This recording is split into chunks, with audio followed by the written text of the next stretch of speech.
এই কালোজিরা ভর্তাটা যে একবার খেয়েছে সেই এর ফ্যান হয়ে গেছে, বারবারই সে খেতে চাইছে। কালোজিরা যে ভর্তা একদমই পছন্দ করেন না সেও একদম চেটেপুটে খাবেন এই ভর্তাটা।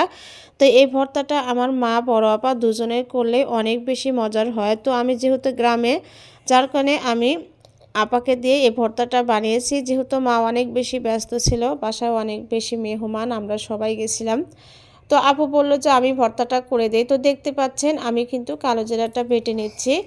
তো বেটে তারপরে আমি আপুকে দিব। তো কালো জিরাটা আমি একদম ফিনিশিং করে বেটে নিব। আর এখানে দেখতেই পাচ্ছেন কড়ার মধ্যে কিন্তু তেল দেওয়া হয়েছে। তেলটা খুব বেশি দেওয়া হয়নি, তেলটা কিন্তু পরবর্তীতে আবারও দেওয়া হবে। যেহেতু পেঁয়াজের পরিমাণটা অনেক বেশি, প্রায় অনেকখানি পেঁয়াজ দেওয়া হয়েছে, 2 কাপের মতো পেঁয়াজ হবে। তো এখানে পেঁয়াজটা কিন্তু প্রথমে একটু ভালো করে ভেজে নেবে, একটু বাদামি কালার যখন হবে তখন পর্যন্ত আমি পেঁয়াজটা ভালো করে ভেজে নেবে আমার বড় আপু।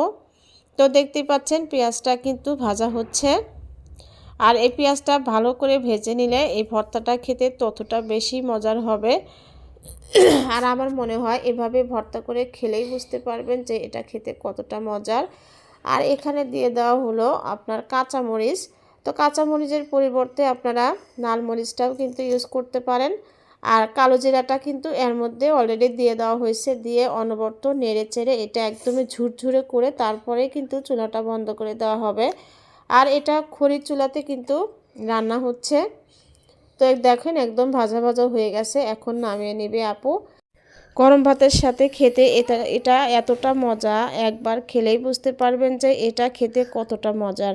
আর আমার মনে হয় একবার ট্রাই করে দেখবেন, এর প্রেমে পড়ে যাবেন। ভিডিওটা ভালো লাগলে লাইক কমেন্টস করবেন। ধন্যবাদ।